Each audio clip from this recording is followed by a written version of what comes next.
जय श्री राम साथियों। आज का विषय है हिंदू युवा संघ क्यों। साथियों, बहुत सारे बातें हैं, बहुत सारे ऐसे विषय हैं जो आपके सामने रखना चाहता हूं। लेकिन सबसे पहले मैं आपसे ये बोलना चाहता हूं कि अनेक संगठन हिंदू धर्म के रक्षा के लिए, हिंदू धर्म के संगठन के लिए कार्य कर रहे हैं।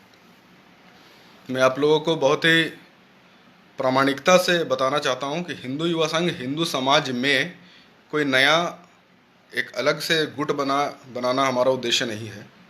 हम यह नहीं चाहते हैं कि हिंदू समाज जो पहले से बटा हुआ है उसमें एक और नया संगठन बन जाए, एक नया संगठनवाद का प्रारंभ हो जाए।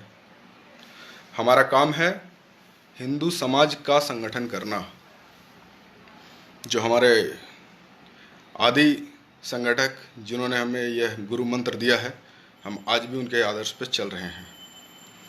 तो आपका प्रश्न ये हो सकता है कि भाई, जब इतने सारे संगठन पहले से हैं तो ये हिंदू युवा संघ के रूप में आप लोग क्यों एक अलग से ग्रुप चला रहे हैं, उनके साथ ही दे सकते हैं। तो साथियों, मैं एक आपको बताना चाहता हूँ कि हमारी जो पद्धति है वह भारत की प्राचीन पद्धति है। भारत की प्राचीन पद्धति है यहाँ की गण व्यवस्था। भारत एक गणराज्य रहा है, विश्व का सबसे प्राचीन गणराज्य। लेकिन विदेशी आक्रमणों के कारण हमारी वो गणराज्य पद्धति, वो हमारी व्यवस्था नष्ट हो गई। और बाद में जब अंग्रेज आए तो उन्होंने पूर्ण रूप से ग्राम पंचायतों को और सारी व्यवस्थाओं को ध्वस्त कर दिया और उनका केंद्रीकरण कर दिया शहरों में। और अन्य धर्मों, अन्य संप्रदायों में तो यह ठीक हो गया, उन्होंने अपनी व्यवस्थाएं बना ली। जैसे मुस्लिम समाज में हम देखते हैं तो उनकी मस्जिद पद्धति है, ईसाइयों की अपनी चर्च की एक व्यवस्था है जहाँ वो जाते हैं और एक साथ मिलते हैं। लेकिन हिंदू धर्म का एक व्यक्ति, जो एक मोहल्ले में रहने वाले से दो व्यक्ति, मुझे लगता है कि साल में एक आध बार ही मिल पाते हैं। हम अपने परिवार के साथ भी कई सप्ताह में एक आध बार ही एक साथ बैठ पाते हैं। हमारे परिवारों का, हमारे समाज का बिखरने का कारण यही है। हिंदू युवा संघ के द्वारा हमने एक पद्धति बनाई है कि आप कुछ भी काम करते हो, आप नौकरी करते हो या आप व्यवसाय करते हो या आप शिक्षार्थी हो, आप जो भी काम करें अपने सप्ताह का 1 घंटा धर्म के लिए निकालें। जिस दिन आप अपने सप्ताह का 1 घंटा धर्म के लिए निकालेंगे और मोहल्ले के अपने सभी मित्रों के साथ एक स्थान पर बैठेंगे, वो स्थान मंदिर हो सकता है। मंदिर क्यों हो सकता है? क्योंकि मंदिर हमारे ऐसे ही वीरान पड़े रहते हैं। पंडित जी अपना पूजा करते हैं, कुछ बच्चे उनके पीछे खड़े रहते हैं प्रसाद की आशा में कि भाई प्रसाद मिलेगा। लेकिन हमारे पास इतना समय नहीं होता है कि हम मंदिर में आरती के समय जाकर खड़े हो पाएं।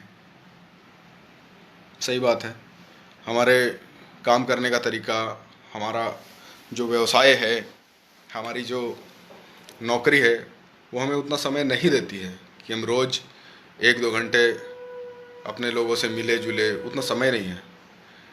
लेकिन भाई साहब, सप्ताह का 1 घंटा तो हम धर्म के लिए निकाल सकते हैं।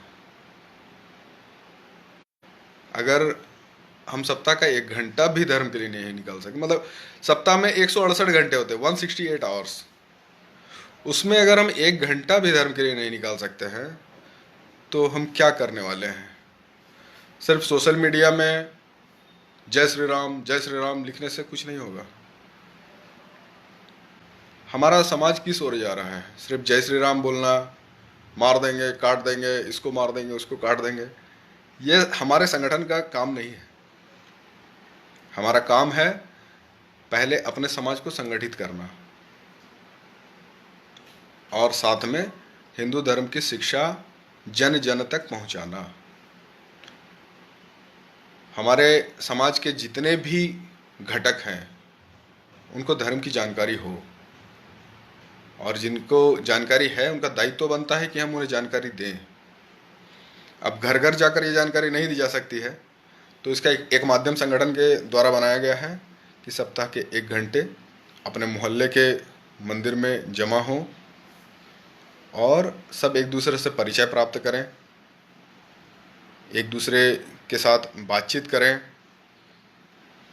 वर्षों वर्षों से एक मोहल्ले में, एक फ्लैट में रहने वाले लोग एक दूसरे का नाम तक नहीं जानते हैं।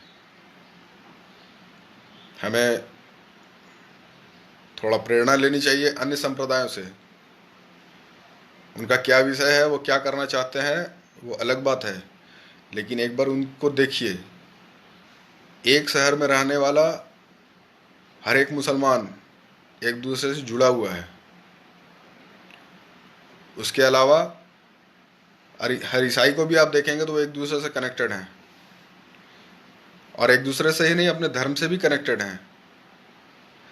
अगर आप किसी मुसलमान से कुरान शरीफ की 4 बातें पूछेंगे तो वो आपको बताएंगे। अगर किसी मुस्लिम बच्चे से, छोटे बच्चों को आप बुलाएं, आप पूछें कि भाई टोपी क्यों लगाते हो, तो वो कुछ बताएगा, कुछ ना कुछ बोलेगा कि ये हमारे हदीस शरीफ में ऐसा लिखा है, या अन्य किसी उदाहरण को आपके सामने प्रस्तुत करेगा। दाढ़ी रखने का कारण, टोपी रखने का कारण, ये उनको पता है। क्यों? क्योंकि हर जुमे के दिन वो सूरत अल फातिहा पढ़ते हैं, हर रमज़ान में, और ऐसे भी तरावी का पाठ करते हैं, पूरे कुरान शरीफ का पारायण करते हैं। ईसाई खुद बाइबल पढ़ते भी हैं, हमारे लोगों को भी पढ़ाते हैं और उनको अपने तरफ अट्रैक्ट करते हैं। हम में से कितने ऐसे हिंदू हैं? मैं बड़ी जिम्मेदारी के साथ बोल रहा हूँ। हम मानते हैं कि हमारा धर्म श्रेष्ठ है, और निश्चित रूप से श्रेष्ठ है, सनातन है। हम में से कितने ऐसे हिंदू हैं जिन्होंने वेद देखा है?